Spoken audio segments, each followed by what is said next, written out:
These are the most controversial Scooby-Doo episodes that split the fan base completely in half, starting with the episode that made fans question if the writers had lost their minds. In Season 2, Episode 5, Art of Darkness, crashed and burned so spectacularly that fans still complain about it years later. This avant-garde art episode tried to parody pretentious art scenes but failed miserably. The gang investigates a monster at Crystal Cove's art museum during a modern art competition, and everything about it screams lazy writing. The Manticore villain looks like something a kid drew during recess. The plot follows the most predictable Monster of the Week formula you've ever seen. There are zero genuine scares, zero clever moments, and zero reasons to care about what happens next. Instead of smart commentary about pretentious art culture, fans got a boring slog through familiar territory. This episode perfectly shows what happens when Mystery Incorporated forgets what made it special. But the next episode proves they knew exactly how to terrify audiences. In Season 1, Episode 18, Night Terrors delivered genuine psychological horror that had fans hiding behind their couches. The gang gets summoned to Mrs. Vander's haunted mansion where guests are tormented by terrifying dreams and a ghostly apparition. And this time the writers nailed everything. The claustrophobic mansion setting makes your skin crawl from the first scene. This Agatha Christie-inspired chamber mystery messes with your head in the best possible way. The emotional stakes feel real because the gang actually seems vulnerable for once. This episode succeeds where Art of Darkness failed because it commits fully to being scary. The atmosphere builds perfectly throughout the entire runtime. Every shadow feels threatening, every sound makes you jump. The clever red herrings keep you guessing until the final reveal. The writers understood that true horror comes from psychological tension, not cheap jump scares. This episode ranks among the absolute best because it treats viewers like they can handle genuine fear. But if you think that episode was controversial, wait until you see what happens when the writers try to be edgy. In Season 1, Episode 10, The Wild Brood attempted a werewolf biker gang parody that fell completely flat. Crystal Cove gets overrun by bizarre humanoid werewolf bikers, while Velma tries fitting in with the rebellious leader to impress Shaggy, and nothing about this mess works. The werewolf biker designs look ridiculous instead of threatening. The monster premise feels completely forced instead of organic to the story. Velma's subplot trying to be rebellious comes across as awkward and out of character. The whole episode relies on tired stereotypes and weak humor instead of genuine mystery elements. This parody-heavy approach shows the writers didn't understand their audience. Mystery Incorporated fans wanted clever mysteries and genuine scares, not surface-level jokes about biker culture. The episode tries so hard to be different that it forgets to be good first. Meanwhile, the series finale showed everyone how to stick the landing perfectly. In Season 2, Episode 26, Come Undone, delivered cosmic horror and emotional payoff that left fans completely satisfied. The evil entity gets unleashed, threatening both Crystal Cove and reality itself, while the gang faces impossible choices that could erase their own memories, and every single moment earns its place. This episode concludes multiple show-long plot threads with genuine stakes. The evil entity feels like a real threat instead of another rubber mask reveal. The gang's willingness to sacrifice personal happiness and even their memories gives the finale real emotional weight. The cosmic horror elements blend perfectly with the personal character moments fans had been waiting for. The ambitious scope actually pays off here. Instead of trying to cram too much into one episode, the writers let each major revelation breathe. The blend of closure and genuine dread satisfies both casual viewers and longtime fans who invested in the overarching mystery. But not every episode managed to balance ambition with execution. In Season 1, Episode 16, Menace of the Manticore wasted incredible mythological potential on a boring resort mystery. The team investigates a myth-inspired manticore terrorizing a kitschy Indian resort, and despite the rich source material, this episode delivers absolutely nothing memorable. The manticore design looks generic and uninspired. The resort setting feels like a lazy excuse to avoid creating interesting locations. The plot feels completely recycled from better episodes. Even the mythological aspects get handled with zero creativity or research into actual manticore legends.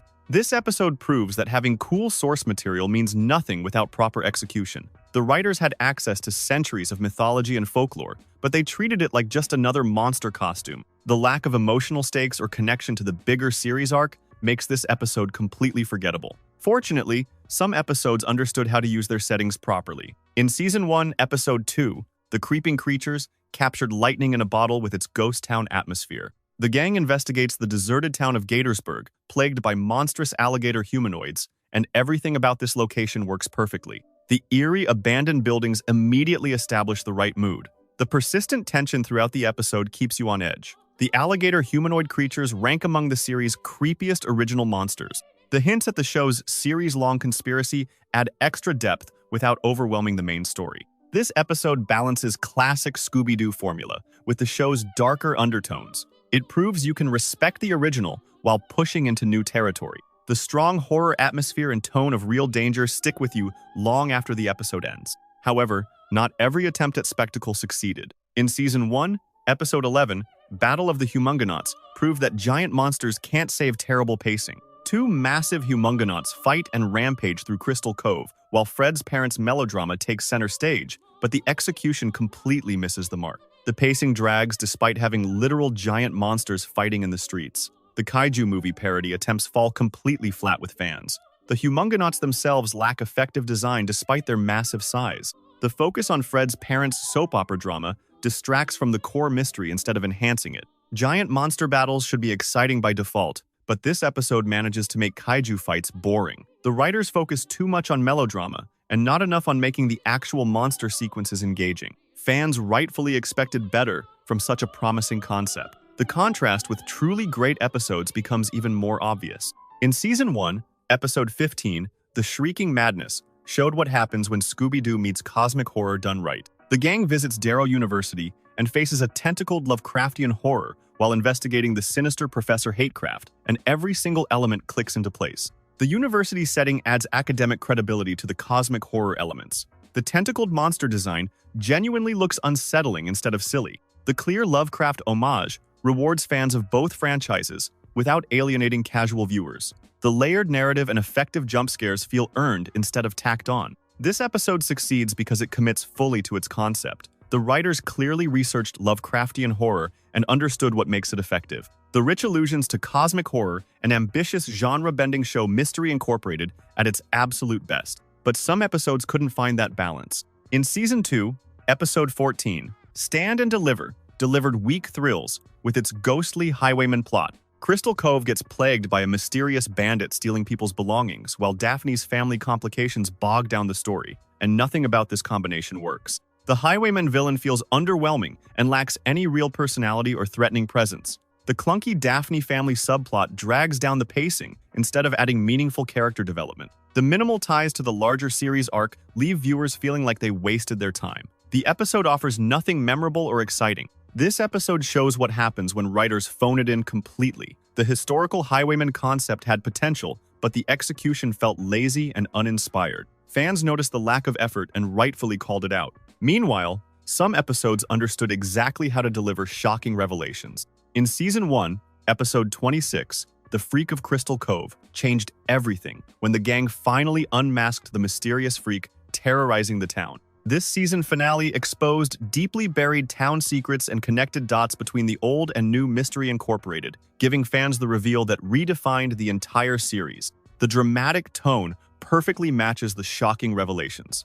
The interconnected plot threads finally start making sense instead of feeling random. The real consequences and mature storytelling elevate this beyond typical mystery episodes. This episode serves as a clear turning point where everything becomes personal for every character.